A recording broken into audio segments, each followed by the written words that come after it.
Hello guys, welcome to Radhika's kitchen. இன்றைக்கி நம்ம இந்த வீடியோவில் என்ன பார்க்க போகிறோம்னா, நம்மளோட சேனலோட செகண்ட் வீடியோ இது. அதனால் மறக்காமல் யார் ஃபுட் கண்டென்ட் ரொம்ப பிடிக்குமோ, கிச்சன் பற்றி ரொம்ப பிடிக்குமோ அவங்களாம் நம்ம சேனலை சப்ஸ்கிரைப் பண்ணிக்கோங்க. இந்த வீடியோவில் நம்ம என்ன பார்க்க போகிறோம்னா, சப்பாத்தி வித் முட்டை கீமா ரெடி பண்ணுறது தான் பார்க்க போகிறோம். ஸோ வாங்க ஸ்ட்ரெயிட்டாக வீடியோ போயிடலாம். ஃபஸ்ட்டு ஒரு 4 வெங்காயத்தை நல்லா பொடிசாக கட் பண்ணிக்கலாம். 4 வெங்காயம் கட் பண்ணிக்கோங்க. அடுத்து ஒரு 4 பச்சை மிளகாவை ஓரளவுக்கு மீடியமாக கட் பண்ணிக்கலாம். ஓகே, அடுத்து ஒரு 8 தக்காளி கிட்ட கட் பண்ணிக்கோங்க. உங்களுக்கு எத்தனை வேணுமோ கட் பண்ணிக்கலாம். 8 பெஸ்ட்டு, 8 கட் பண்ணிக்கோங்க.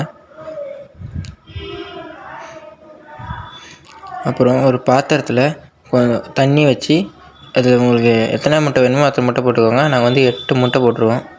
போட்டு நல்லா பாயில் பண்ணிக்கோங்க. இந்த பாருங்கள், 8 முட்டை போட்டுருவோம். நல்லா ஒரு 10 நிமிஷம் பாயில் பண்ணுங்கள். அது மாதிரி கல்லுப்பு கொஞ்சம் எடுத்துக்கோங்க. நல்லா ஒரு 10 நிமிஷம் கிட்ட பாயில் பண்ணுங்கள். ஒரு கடாயை வச்சு அதில் ஒரு 2 ஸ்பூன் எண்ணெய், கொஞ்சம் கடுகு, ஒரு கைப்பிடி கடுகு, அப்புறம் ஃபஸ்ட்டு பச்சை மிளகாவும் கருவேப்பிலையும் ஆட் பண்ணிக்கோங்க. அப்புறம் வெங்காயம் ஆட் பண்ணிக்கோங்க. தக்காளி இப்போ ஆட் பண்ணாதீங்க. வெங்காயம் இந்த பச்சை மிளகா மட்டும் ஆட் பண்ணிக்கோங்க. ஆட் பண்ணிட்டு நல்லா பாயில் பண்ணே இருங்க. நல்லா ஒரு பொன்னிறம் வர வரைக்கும், கோல்டன் ப்ரௌன் கலரில் வர வரைக்கும் நல்லா அது நல்லா வறுத்துனே இருங்க. அடுத்து தக்காளி ஆட் பண்ணிக்கோங்க. தக்காளி ஆட் பண்ணி அதையும் நல்லா மிக்ஸ் பண்ணிக்கோங்க. ஒரு 10 நிமிஷம் மிக்ஸ் பண்ணிட்டு, ஓகே. அடுத்து மஞ்சத்தூள் ஒரு ஸ்பூனு, கல்லுப்பு ஒரு ஸ்பூன், நல்லா அதையும் மிக்ஸ் பண்ணிக்கோங்க. நல்லா மிளகாத்தூள் ஒரு டீஸ்பூன் ஆட் பண்ணிக்கலாம். 1.5 போட்டுக்கோங்க, கரெக்டாக இருக்கும். 1 டீஸ்பூன் ஆட் பண்ணிக்கோங்க. பெப்பர் ஒரு டீஸ்பூன், அப்புறம் சிக்கன் மசாலா ஒரு டீஸ்பூன் போட்டுக்கோங்க. அதையும் நல்லா மிக்ஸ் பண்ணி விட்ருங்க. நல்லா ஓரளவுக்கு நல்லா மிக்ஸ் ஆகிற மாதிரி நல்லா மிக்ஸ் பண்ணுறேங்க. இது மிக்ஸ் ஆனோன்னா ஒரு கிளாஸ் தண்ணி ஊற்றிக்கோங்க. ஒரு 10 நிமிஷம் பாயில் ஆகட்டும். அது வரைக்கும் நம்ம வேச்சம் தெரியுமா, அந்த முட்டையை நல்லா பொடிசாக அது சீவி வச்சுருவோங்க.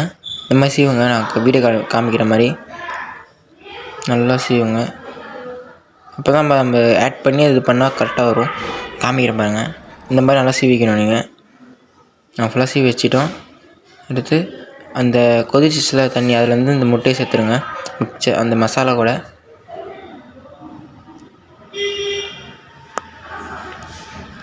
நல்லா சேர்த்து நல்லா மிக்ஸ் பண்ணி விடுங்க.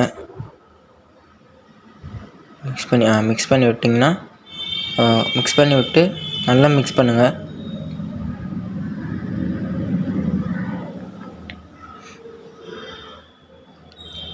மிக்ஸ் பண்ணிட்டு அதையும் ஒரு 10 நிமிஷம் நல்லா பாயில் பண்ணி விடுங்க. அதுக்கப்புறம் அது முன்னாடி கொஞ்சம் கொத்தமல்லி கொஞ்சம் ஆட் பண்ணிக்கோங்க. நல்லா பாயில் பண்ணி விடுங்க. பாயில் பண்ணிங்கன்னா நம்ம முட்டை கைமா ரெடி ஆகிடுச்சு.